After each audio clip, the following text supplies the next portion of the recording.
ইহুদিরা রাসূল পাক সাল্লাল্লাহু আলাইহি ওয়াসাল্লামকে বলেন, মুহাম্মদ, আপনি তো জানেন আমাদের একজন নবী ছিল মূসা নামে।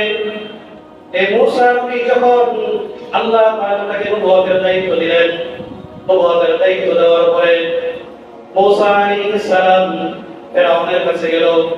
আল্লাহ তাআলা মূসা আলাইহিস সালামকে বলেন, মূসা যাও যাও ফিরআউনের কাছে যাও, ইযহাব ইলা ফিরআউন ইন্নাহু তাগা। আল্লাহ তাআলা বলে দিলেন, মূসা যাও ফিরআউনের কাছে যাও, ফিরআউনের কাছে গিয়ে দাওয়াত দাও। কেন দাওয়াত দিবা? ইন্নাহু তাগা, দৃষ্টতার যত চরম পর্যায়ে আছে, চরম পর্যায়ে পৌঁছে গেছে। যাও ফিরআউনের কাছে গিয়ে দাওয়াত দাও। ফিরআউনের কাছে গিয়ে দাওয়াত দেওয়ার পরে ফিরআউন বলে, মূসা এতদিন যা করছো মাইনে নিছি, এতদিন যা করছো মেনে নিছি, আজকে তুমি সরাসরি আইসা আমার কাছে বলো যে তোমার রবকে মানতে। আজকে তোমার খবর আছে, যাও তোমার সিদ্ধান্ত নিয়েছে। মূসা আলাইহিস সালাম বাড়িতে চলে যায়। ফিরআউন রাত্রেবেলা পরামর্শ করে, সভাসদদেরকে নিয়ে পরামর্শ করে মূসার ব্যাপারে কি সিদ্ধান্ত নেওয়া যায়। মূসার কত বড় স্পর্ধা আমার দরবারে আসছে, আমাকে দাওয়াত দিতে। সবাই পরামর্শ করে এক বাক্যে বললো, মূসার এখন আর কোনো গতি নাই, এখন মূসার একটাই পথ, মূসাকে হত্যা করতে হবে। ইহুদিদের একটা কালচার, তাদের একটা স্বভাব, তারা বহু নবীকে হত্যা করেছে, তারা বহু নবীকে হত্যা করেছে। এখন তারা বলে মূসাকে ধরো, মূসাকে হত্যা করে। আল্লাহ তাআলা মূসা আলাইহিস সালামকে জানায় দেয়, মূসা তোমাকে হত্যার পরিকল্পনা করছে, তুমি পলাও, সকাল হওয়ার আগে তুমি পলাও। মূসা আলাইহিস সালাম যখন আল্লাহ তাআলার ফরমান পাইলেন, আল্লাহ তাআলা আমাকে পালাইতে বলছেন, আল্লাহ তাআলা আমাকে পালাইতে বলছেন, মূসা আলাইহিস সালাম তার অনুসারীদেরকে নিয়ে রওনা হয়। ওইদিকে ফিরআউন খবর পায় মূসা পলায়। ফিরআউন খবর পাওয়ার পরে ফিরআউন মূসা আলাইহিস সালামের পিছনে রওনা করে।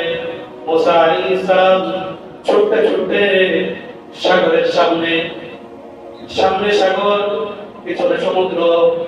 আসমানের দিকে তাকায় আল্লাহ তাআলাকে বলে, আল্লাহ তুমি সামনে আসতে বলছো, আসছি, পিছনে যাওয়ার কোনো অনুমতি নাই, কোনো সুযোগ নাই। সামনে কিভাবে যাব, সামনে কিভাবে যাব, সামনে তো নদী। আল্লাহ তাআলা মূসা আলাইহিস সালামকে বলে, আল্লাহ তাআলা মূসা আলাইহিস সালামকে ডাক দিয়ে বলে, মূসা তোমার হাতে কি আসই? আল্লাহ দৃষ্টি আসো কাল হাজার। আল্লাহ তাআলা বলেন, তোমার এই লাঠি দিয়া সাগরের পানিতে, সাগরের পানিতে আঘাত করো। তোমার লাঠি দিয়া সাগরের পানিতে আঘাত করো, সাগরে আঘাত করো।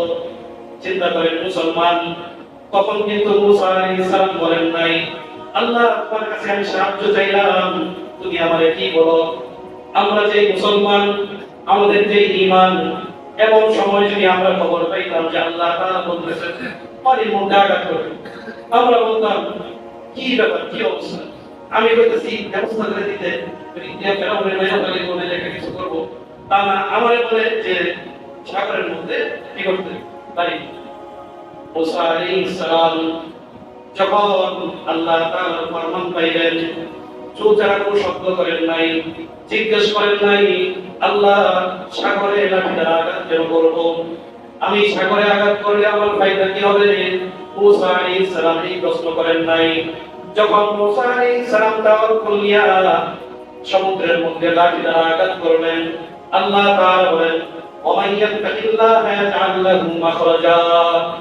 আল্লাহ তাআলা বলেন, যখন বান্দা আমার উপর তাওয়াক্কুল করে, যখন বান্দা আমার উপর ভরসা করে, তাকওয়া অবলম্বন করে, ইয়াজআল লাহু মাখরাজা, তখন আমি তার জন্য অনেক পথ খুলে দেই। আল্লাহ তাআলা বলেন, মূসা তুমি আমার উপরে তাওয়াক্কুল করলা, যাও তোমার জন্য রাস্তা বানাই দিলাম। সুবহানাল্লাহ। আল্লাহ তাআলা সমুদ্রের মধ্যে, নদীর মধ্যে না, খালের মধ্যে না, বিলের মধ্যে না, সমুদ্র দেখছেন এমন কমই হবে, কক্সবাজার গেছেন এমন হয়তো কমই হবে, অনেক মানুষ সমুদ্র দেখেই নেই। এই সমুদ্রের মধ্যে আল্লাহ তাআলা রাস্তা বানায় দিলেন, আল্লাহ তাআলা সাতটা রাস্তা বানায় দিলেন। মুসা আলাইহিস সালাম দলবল নিয়ে রাস্তা দিয়ে পার হয়ে যায়। ফেরাউন আসে, আয়েশা দেখে মুসা তার দলবল দিয়ে পার হয়ে যেতেছে। ফেরাউন বলে, দেখেন আল্লাহ তাআলা যখন কাউকে ধ্বংস করেন, আল্লাহ তাআলা যখন কাউকে ধ্বংস করেন, যখন কেউ তার দৃষ্টতার চরম পর্যায়ে পৌঁছে যায়, তখন তার বিবেক নষ্ট হয়। মুসার উচিত ছিল, ফেরাউনের উচিত ছিল যে আমি আর না পারি, ফেরাউনের উচিত ছিল আমি আর না পারি। আমি মুসারে মারতে চাইছিলাম যে আল্লাহ তাআলা এত বড় একটা নিদর্শন দেখাইলেন যে নদীর মধ্যে সাগরের মধ্যে রাস্তা হয়ে গেছে। সুবহানাল্লাহ, কত বড় মুজিজা। ফেরাউন আয়েশা বলে, দেখছো, ফেরাউন আয়েশা বলে, দেখছো মুসা কত বড় জাদুকর, বলেন নাউজুবিল্লাহ। ফেরাউন আয়েশা বলে, দেখছো মুসা কত বড় জাদুকর, অতীতে একবার জাদু দেখাইছিল, ওই সময় আমার জাদুকরের সব সাপ ফেল হয়েছিল, এখন আবার জাদু দিয়া সমুদ্রের মধ্যে রাস্তা বানায় দিয়েছে।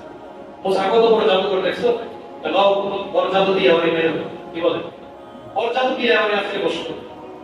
তারাও এটা বেড়া সমুদ্রে ঢুকছে, তারাও এটা বেড়া সমুদ্রে ঢুকছে। আল্লাহ তাআলা সমুদ্রকে আদেশ দেন, পানিকে আদেশ দেন। আল্লাহ তাআলা পানিকে আদেশ দেয়, কিছুই করা লাগবে না, পানি তোমার কোনো কিছুই করা লাগবে না, তুমি যেমন ছিলা তেমন হয়ে যাবে। পানি তুমি যেই জায়গায় ছিলা, তোমাদের যে অবস্থান যেইখানে ছিল, তোমরা তোমাদের অবস্থানে চলে যাও, বাকি পর হাসর করবে। মুসা যখন সমুদ্রের মাঝখানে যায়, আল্লাহ তাআলার আদেশে পানি আগের মতো হয়ে যায়। ফেরাউন যখন নদীর মাঝখানে যায়, তখন আল্লাহ তাআলার আদেশে পানি আগের মতো হয়ে যায়। মুসা আলাইহিস সালাম তো পারবে। এইবার ফেরাউন করছে বড় বিপদ।